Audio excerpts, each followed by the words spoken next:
বাংলাদেশের সম্প্রতি এক আলোচিত বিতর্কের কেন্দ্রবিন্দু হয়ে দাঁড়িয়েছে অনলাইন জুয়া বা বেটিং অ্যাপের প্রচারণায় জনপ্রিয় সেলিব্রিটিদের অংশগ্রহণ।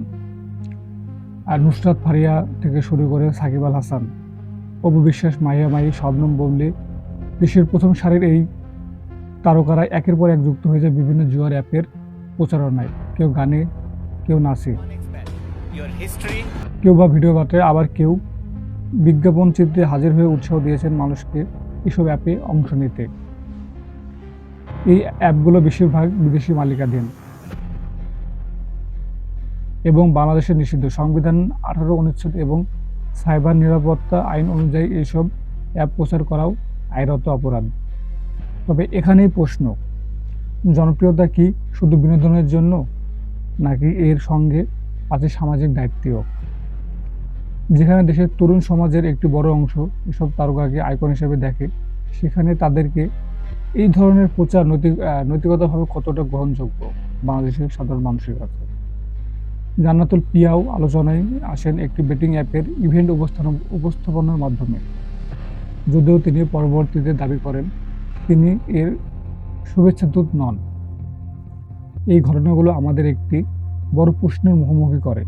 আমরা কি কেবল তারকাদের গ্ল্যামার দেখি, নাকি তাদের দায়িত্ববোধও বিবেচনা করি? বাংলাদেশের ভবিষ্যৎ প্রজন্মের হাতে মোবাইল ফোন, ইন্টারনেট আর এখন এসব বেটিং অ্যাপ। এখন সময় সঠিক বার্তা দেওয়ার, জনপ্রিয়তার অপব্যবহার নয়, হোক সমাজে ইতিবাচক পরিবর্তনের হাতিয়ার। তো এই হচ্ছে মূল ঘটনা।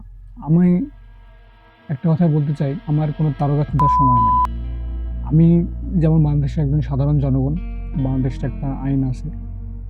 আমি নিজে যতটুকু পাপ করব, নিজে যতটুকু দুর্নীতি করব, আমি নিজে যতটুকু বেআইনিভাবে কাজ করব, বাংলাদেশের প্রত্যেকটা সেলিব্রিটি হোক, যেই হোক না কেন, ওরও দুইটা হাত, আমারও দুইটা হাত, ওরও দুটো চোখ, আমারও দুটো চোখ।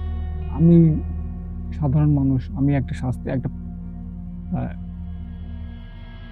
একটা দুর্নীতি করলে আমার বড় শাস্তি হবে, তাদের কোনো শাস্তি হবে না, এমন আইনটা দরকার নাই। তাহলে আইন ভেঙে ফেলতে হবে। আমার জন্য শাস্তি অনেক বড় শাস্তি। এবং সাকিব আল হাসান, শবনম বুবলী, নুসরাত ফারিয়া, এরা জোর প্রমোট করছে, এদের কোনো শাস্তি নেই, এদেরকে কেউ দেখছে না। একটা এখন বিশেষ করে বাংলাদেশের যুবকরা, ম্যাক্সিমাম যুবকরা এইসব আইকন তারকাদেরকে ফলো করে।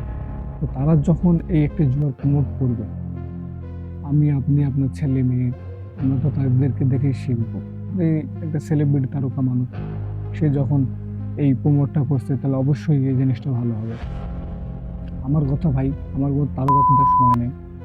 আমার কাছে আইন যেটা, তারকাদের কাছে যেন সেই আইনটাই হয়।